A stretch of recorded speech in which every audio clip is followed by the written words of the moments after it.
काला काजल का टीका लगा देती है। अब इस काजल के टीका यानी कि दिठौना के लगने से नायिका का सौंदर्य और निखर उठता है और उस निखरे हुए सौंदर्य पर नायिका की सखी भी हो सकती है जो उसका श्रृंगार कर रही है, या नायक जो उसका प्रियतम है वह उस पर मुग्ध है। इसी का इसमें वर्णन है। अब इसकी जो है व्याख्या कि प्रसंग देखे कि नायिका की सखी, मान लिया जाए कि नायिका की सखी उसको सजा रही है। सजाने के बाद वह नायिका के चेहरे पर एक दिठौना लगा देती है और उस दिठौना के लगने से उसका सौंदर्य और निखर उठता है। तब नायिका की वह सखी अपनी सखी से जो है हंसी करते हुए कहती है,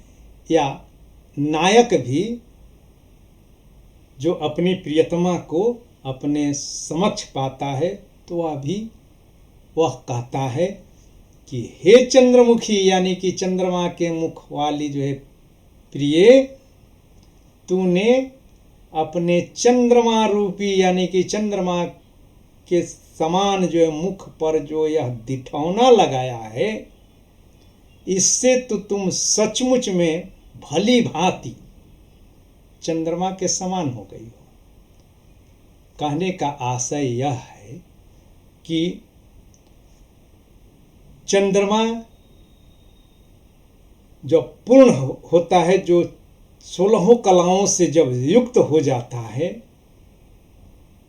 और पूर्ण चंद्र बनता है, तब उस पर एक दाग दिखता है, जिसके संबंध में बहुत सारी किंवदंतियां हैं कि वो मृगछाला है या जो है चंद्रमा के सौंदर्य को बढ़ाने के लिए वह जो आकृति है, तो कुछ भी कहा जाता है कि, और यह भी कहा है कि जो है चंद्रमा बेदाग नहीं होता है। तो